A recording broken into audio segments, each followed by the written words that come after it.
नमस्कार। ग्लोबल अर्थ चैनल पर हम अक्सर ऐसी खबरों पर भी चर्चा करते हैं जिस पर बहुत सारे लोग जिन्हें अवॉइड कर देते हैं या मानते हैं कि वो गैर जरूरी खबरें हैं या उतनी महत्वपूर्ण खबरें नहीं हैं। अब देखिए, मैं भी इस बारे में ज़्यादा नहीं जानता था, लेकिन जब मेरी दिलचस्पी इसमें बढ़ी तो मैंने इस खबर की डिटेल निकालने की कोशिश की, इसके बारे में ज़्यादा जानने की कोशिश की, तो बहुत सारे महत्वपूर्ण बातें सामने आई। और साथ ही साथ हमें अपने जीवन को कैसे जीना चाहिए, ज़िंदगी किस तरीके से आगे चलनी चाहिए और अपने स्वास्थ्य को लेकर हमें किस तरीके से अलर्ट रहना चाहिए, ये भी इस खबर के माध्यम से पता चलता है। खबर ये है दोस्तों कि टीवी और फिल्मों की अभिनेत्री, मराठी फिल्मों की प्रिया मराठे, उसका रविवार की सुबह यानी कि 28 अगस्त की सुबह निधन हो गया। केवल 38 ईयर्स की थी और 2 साल से कैंसर से जूझ रही थी। उन्होंने हिंदी और मराठी दोनों में अपना योगदान दिया, फिल्मों में भी काम किया, टीवी सीरियल्स में भी आती रही हैं। उनके बारे में जो उनकी सबसे बड़ा, मैंने जो उनकी पहचान ढूंढने की कोशिश की तो पता लगा कि सुशांत सिंह राजपूत, जो अब खुद इस दुनिया में नहीं है, कोविड के समय अचानक उनका निधन हो गया था, उनके साथ उसने काम किया था। आपको याद होगा कि सुशांत सिंह राजपूत और अंकिता लोखंडे, वो भी एक मराठी अभिनेत्री हैं, बड़ी फेमस अभिनेत्री हैं, बिग बॉस में भी आई थी।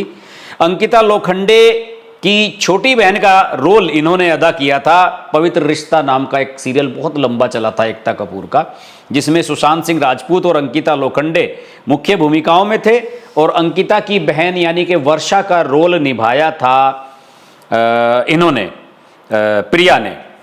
और अब प्रिया मराठे के निधन की खबर आ रही है।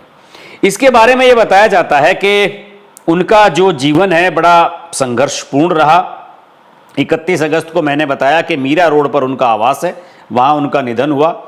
कैंसर से लंबी लड़ाई चल रही थी, इसके बावजूद भी उन्होंने काम करने का सिलसिला जारी रखा था। और उनके भाई और अभिनेता हैं सुबोध भावे, उन्होंने ये बताया कि उनकी आखिरी सीरीज तू मेतशी नवाणे की शूटिंग के दौरान उन्हें काफ़ी परेशानी का सामना करना पड़ा और उसके बाद से उनकी शूटिंग जारी नहीं रह पाई। उन्होंने दोनों जगह योगदान दिया। मैंने आपको बताया कि हिंदी और मराठी में भी, मराठी धारावाहिकों में जैसे कि या सुखाणो और 4 दिवस सासूचे, ये उनके प्रमुख सीरियल थे। पवित्र रिश्ता में वर्षा का उन्होंने किरदार निभाया था, मैंने आपको बताया। इसके अलावा बड़े अच्छे लगते हैं एक टीवी सीरियल था 2012 में, उसमें ज्योति मल्होत्रा का उन्होंने किरदार किया था। कॉमेडी शो कॉमेडी सर्कस के पहले सीजन में भी उन्होंने भाग लिया था। हमने जीना सीख लिया 2008 में आई थी और गोविंद निलानी की मराठी फिल्म ती आणि इतर जैसी फिल्मों में उन्होंने काम किया था। और उनका जो अंतिम अभिनय था वो 2023 के नाटक तुझेच मी गीत गात आहे इसमें था। देखिए कहानी क्या है, कहानी दोस्तों ये है कि उसको कैंसर हुआ। सोशल मीडिया पर मैंने उनकी कुछ पोस्ट देखी, लगभग 1 साल से उन्होंने कोई पोस्ट भी नहीं डाली थी। उनकी जो शादी हुई थी अभिनेता शांतनु मोघे से हुई थी और 2012 में यानी 24 अप्रैल 2012 को उनकी शादी हुई थी। 13 साल शादी को हो चुके थे और बहुत सुखी थे दोनों, बढ़िया जीवन चल रहा था। 11 अगस्त 2024 को प्रिया मराठे ने इंस्टाग्राम पर अपनी आखिरी पोस्ट लिखी थी, जब वो जयपुर में अपने पति के साथ घूम रही थी और आमेर के किले में घूमते हुए उन्होंने वो तस्वीर अपनी शेयर की थी सोशल मीडिया पर। कल उनका अंतिम संस्कार भी कर दिया गया दोपहर बाद और बहुत सारी टीवी की हस्तियां इस अवसर पर उपस्थित रही। दोस्तों मैंने इस बारे में ये भी जानने की कोशिश की कि कैंसर के लक्षण क्या हैं। एक जानी मानी डॉक्टर हैं, ऑन्कोलॉजिस्ट हैं, मुंबई की डॉक्टर मीना जोशी, उनका मैंने एक बयान भी पढ़ा, उन्होंने इसके बारे में काफ़ी जानकारी दी, मैं आगे बताऊंगा। लेकिन उससे पहले ये जानना भी जरूरी है कि क्या इस तरह के हादसे नॉर्मल हैं, कॉमन हैं या बहुत ज़्यादा हैं। अब तो धीरे धीरे बहुत सारी जानकारियां सामने आने लगी हैं दोस्तों।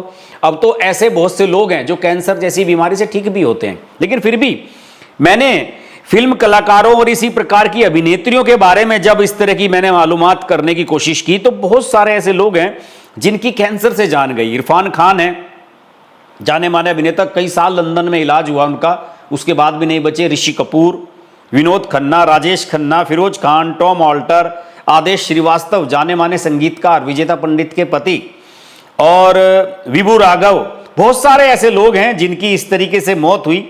लेकिन मैंने देखा कि 2-3 अभिनेत्रियां और मेरे रडार में आई जिनके बारे में मैंने देखा कि लगभग इसी एज ग्रुप में उनकी मौत हुई थी।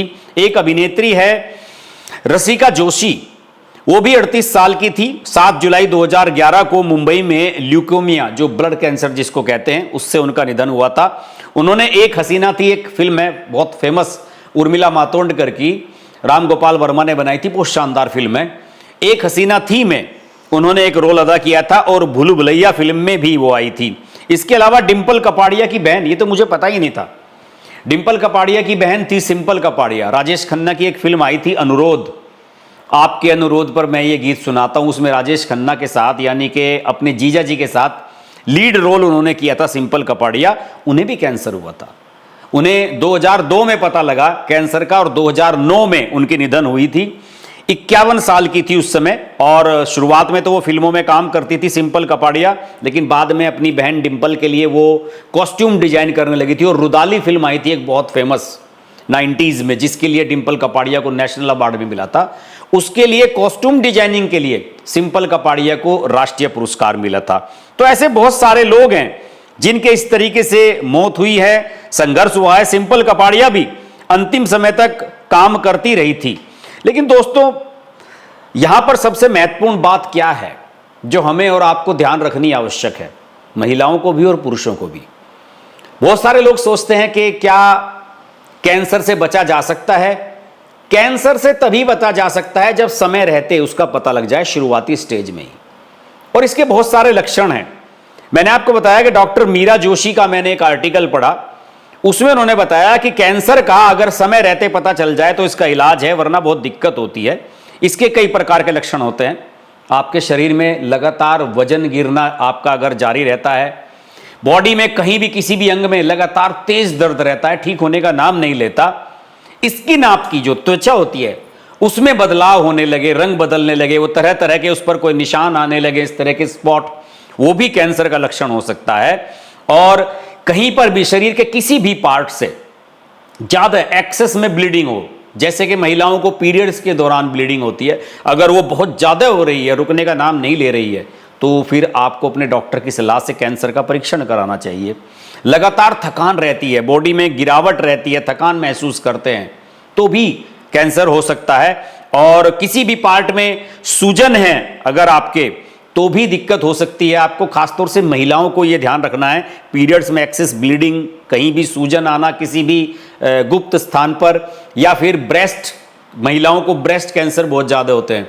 ब्रेस्ट में अगर कहीं उतार चढ़ाव है या कोई साइज बढ़ रहा है, कोई गांठ इस तरह की आप महसूस करती हैं, तो आपको तुरंत अपना परीक्षण कराना चाहिए। इसलिए समय समय पर चेक कराया जाना इसके आवश्यक है। कुछ लोगों का कहना है कि टिश्यू के माध्यम से कोई इसकी टेस्टिंग भी होती है, मुझे नहीं पता इस बारे में होती है कि नहीं, लेकिन एक सलाह मैं आपको देना चाहूँगा। कुछ लोग सोच सकते हैं कि ये वीडियो मैंने फालतू में क्यों बनाया, कोई आवश्यकता नहीं थी, लेकिन मुझे लगा कि आज इसके माध्यम से हमें थोड़ी सी जागरूकता भी अपने बीच लानी चाहिए। सबसे पहले तो आपको अपना मेडिक्लेम कराना चाहिए। मैं किसी मेडिक्लेम कंपनी का प्रचार नहीं कर रहा हूँ, लेकिन मैंने खुद इन सब चीज़ों को देखा है और बहुत बार मैंने इन चीज़ों को महसूस किया है कि जब अक्सर हमारे ऊपर इस तरह की बीमारी आती है, इस तरह की कोई आपदा आती है, तो हम सबसे पहले डरते किस चीज़ से हैं कि पैसा कहाँ से आएगा, इलाज कैसे कराएंगे।